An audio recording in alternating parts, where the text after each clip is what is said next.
सर्वांना सस्नेह जय जिजाऊ। मी doctor Bharti मडवई, Jijau brigade प्रदेश प्रवक्ता, महाराष्ट्र राज्य। आज अण्णाभाऊ साठे यांची जयंती। अण्णाभाऊ म्हणजे विवेकी, समताधिष्ठित समाज निर्मितीसाठी जग बदल घालून निघावं, सांगून गेले मला भीमराव, असा मोलाचा संदेश देणाऱ्या अण्णाभाऊंच्या स्मृतीस विनम्र अभिवादन करते। अण्णाभाऊ म्हणजेच तुकाराम भाऊराव साठे, मराठी साहित्यातील एक वैशिष्ट्यपूर्ण नाव।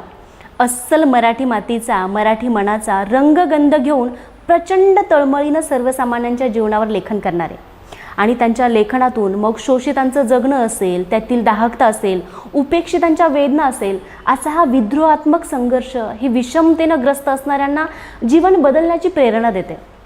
मग हा संघर्ष मांडताना त्यांनी हा संघर्ष केवळ लोकांसाठी सांगितलेला नाही आहे, तर त्यांनी स्वतःसुद्धा हा संघर्ष भोगला आहे। वयाच्या अवघ्या 11व्या वर्षी त्यांनी अण्णाच्या शोधात वाटेगावहून मुंबईकडे प्रवास सुरू केला। त्यावेळी त्यांच्या ना अंगावर पुरेसे कपडे होते, भुकेनं व्याकुळलेलं पोट आणि उन्हाने होणारी पायाची होळी, असं अनेक संकटांना तोंड देत मुंबई गाठतात। पोटापाण्याचा व्यवसाय करत असतानाच भायखळा चाळीने त्यांना उदरनिर्वाहाबरोबरच बाकी अनेक गोष्टी शिकवल्या। त्यामध्ये मग संप होते, मोर्चे होते, स्वातंत्र्य लढ्याच्या चळवळी होत्या, आंदोलनं होतं, हे सगळं त्यांनी जवळून पाहिलं, अनुभवलं आणि त्यांनी त्यात सक्रिय सहभागसुद्धा घेतला। लेखक बाबूराव गुरब म्हणतात, म्हणजे विद्रोही कलावंत या पुस्तकामध्ये प्राध्यापक दुडुकनाळे यांनी लिहून ठेवलेलं आहे की उपाशी माणसांना कार्ल मार्क्सचे साम्यवादी विचार पटकन पटतात, रुजतात आणि त्यांचा तो लवकर पाईक होतो।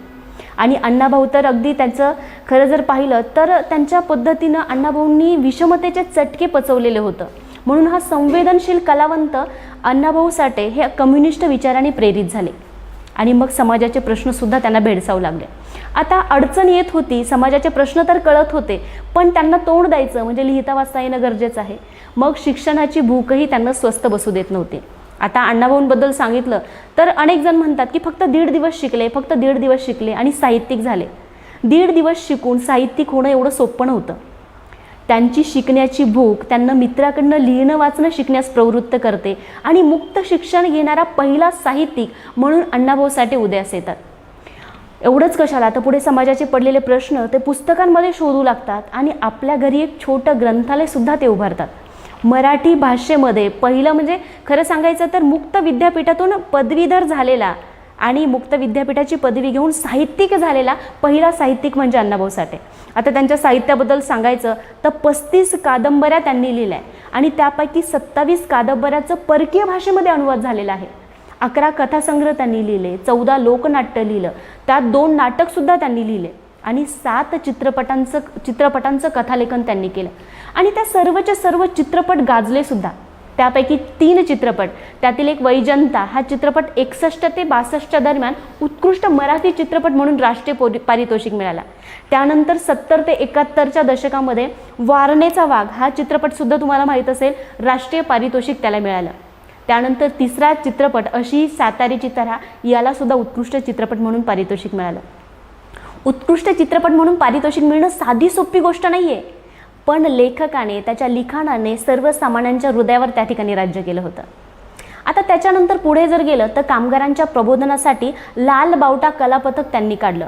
त्यात अनेक शाहीर आले, मग त्यात शाहीर अमर शेख होते, शाहीर द.ना. गव्हाणकर होते, शाहीर अण्णाभाऊ साठे, या 3 शाहिरांनी आपल्या शाहिरी गर्जनेनं अख्खा महाराष्ट्र ढवळून काढला। पुढे या पथकाचं अभूतपूर्व कार्य आणि रोमहर्षक कार्याने अण्णाभाऊंना एक वेगळ्याच उंचीवर पोहोचवलेलं होतं आणि मग त्यापुढे अण्णाभाऊंची ओळख लोकशाहीर म्हणून नावारूपाला आले। त्यांनी पुढे लिहून ठेवलंय, लालबावटा चळवळीत ज्यावेळेस लोक सहभागी होत होते तर त्यांच्यासाठी ते म्हणायचे, रात्रंदिस राहून सालन साल, किती पिढ्या आम्ही काढायचे हाल, रोख आणा बांधावर बावटा लाल, असं म्हणून कामगारांना प्रेरित केलं, त्यांचं प्रबोधन केलं आणि कामगारांमध्ये त्यांचा स्वाभिमान जागृत केला आणि महाराष्ट्रामध्ये त्यावेळेस एक नवीन क्रांती घडली। म्हणजे बघा, लोकशाहीर म्हणून अण्णाभाऊ ज्यावेळेस पुढे आले तर त्यांचा प्रवास सांगायचं झालं तर वाटेगाव ते मुंबई अनवाणी पायाने चालणारे अण्णाभाऊ 1961 मध्ये मुंबई ते मॉस्को हा प्रवास विमानाने करतात। अतिशय आनंदाची गोष्ट त्यांच्या आयुष्यात घडते। त्यावेळेस रशियन इंडो सोव्हिएत कल्चर सोसायटीने त्यांना आमंत्रण दिलं आणि आमंत्रित झालेले अण्णाभाऊ ज्यावेळेस विमानाने परदेशात गेले तर त्यांनी रशियाच्या कानाकोपऱ्यामध्ये छत्रपती शिवाजी महाराजांचा विचार पोवाड्याच्या मार्फत त्यांनी गाजवला आणि रशियात सुद्धा जनजागृती केली। अशा साहित्यकार अण्णाभाऊ साठे यांनी पुढे संयुक्त महाराष्ट्र चळवळीतील योगदानसुद्धा विसरता येत नाही. बघा 1957ला ज्यावेळेस संयुक्त महाराष्ट्राची चळवळ महाराष्ट्रामध्ये उभी राहिली, तर त्यावेळेससुद्धा आजही होतं तसं कारस्थान त्यावेळी झालं. मुंबई महाराष्ट्रापासून तोडून गुजरातला जोडण्याचे प्रयत्न सुरू झाले. मतलबी नेत्यांचा डाव ओळखून तो हाणून पाडण्यासाठी त्यांनी मोठ्या प्रमाणात जनप्रबोधन सुरू करण्याचं काम अण्णाभाऊंनी केलं. मग त्यावेळेस त्यांची जी लावणी आहे ती गाजलेली लावणी, माझी मैना गावाकडे राहिली, माझ्या जीवाची होती या काहिली, अशा तऱ्हेच्या लावण्यांनी महाराष्ट्र ढवळून निघाला. मुंबई म्हणजे महाराष्ट्राच्या काळजाचा तुकडा आणि तो जर आपल्यापासून कोणी दूर करत असेल तर आपण शांत राहायचं, हे त्यांना पटत नव्हतं. आणि मग आपण तर शांत राहिलेच नाही, पण इतरांनाही प्रेरित करण्याचं काम त्यांनी केलं. अनेक शाहिरी त्यांनी मुंबईवर रचल्या. मुंबईतील पीडित आणि शोषित जनता त्यांच्या लावणीचा विषय होता. त्यांच्या लावणीतील एक महत्त्वाची आणि मुख्य लावणी मला खरं तर मनापासून आवडते. ती मुंबईवर लिहिताना ते म्हणतात, मुंबई यंत्रांची, तंत्रांती, जगणाऱ्यांची, मरणाऱ्यांची, शेंडीची, दाढीची, हडसनच्या गाडीची, नायलॉनच्या आणि जॉर्जेटच्या साडीची, बुटाच्या जोडीची, पुस्तकांच्या थडीची, माडीवरच्या हिरव्या ताडीची, पैदास इथं भलतीच चोरांची, ऐत खाऊंची, शिरजोरांची, हरामखोरांची, भांडवलदारांची, पोटासाठी पाठ धरली होती आम्ही मुंबईची. असं तरुणांना प्रेरित करणारं, म्हणजे खरं तर अनेक रॅप सॉंगलाही लाजवणारं असं शाहिरी ज्यावेळेस अण्णाभाऊ रचायचे त्यावेळेस मोठमोठ्यांच्या काळजाचा ठोका त्या ठिकाणी चुकायचा. आणि आजही ही लावणी किंवा ही जी शाहिरी आहे आजही जर कोणी म्हणत असेल तर खरंच आजही आपल्या अंगावर रोमहर्ष उभा राहतो. भल्या भल्यांच्या हृदयात जागा मिळवलेले साहित्यिक अण्णाभाऊ साठे साहित्याने जगातील सगळ्यात श्रीमंत माणूस असं मी असताना म्हणेल. परंतु त्यांच्या अंती 18 दारिद्र्य आणि शेवटच्या समयी, अंतिम समयी अंथरुणात फाटकं घोंगडं, एक मिनमिनता दिवा आणि शेवटपर्यंत साथ देणारा टेबलावरील गॉर्गीचा पुतळा यांनीच त्यांना शेवटपर्यंत साथ दिली ना. त्यांच्या शेवटी त्यांच्यासोबत कोणीच नव्हतं. आणि गोरेगावात 18 जुलै 1969ला या साहित्यिकाचा दुर्दैवी अंत झाला आणि मराठी साहित्यातील दैदिप्यमान तारा या ठिकाणी निखळला. कलावंतांचा असा हा शेवट खरं तर मनाला चटका लावून जातो. अण्णाभाऊ म्हणायचे, पृथ्वी ही शेषाच्या मस्तकावर तरलेली नसून ती दलितांच्या, गोरगरीब कष्टकरी कामगारांनी आपल्या तळहातावर पेललेली आहे.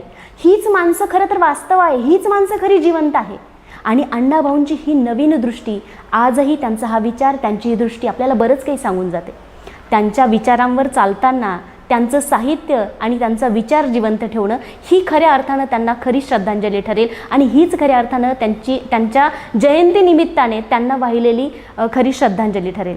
अशा थोर साहित्यिक अण्णाभाऊ साठे यांच्या चरणी विनम्र अभिवादन करते आणि थांबते. धन्यवाद. जय जिजाऊ, जय शिवराय.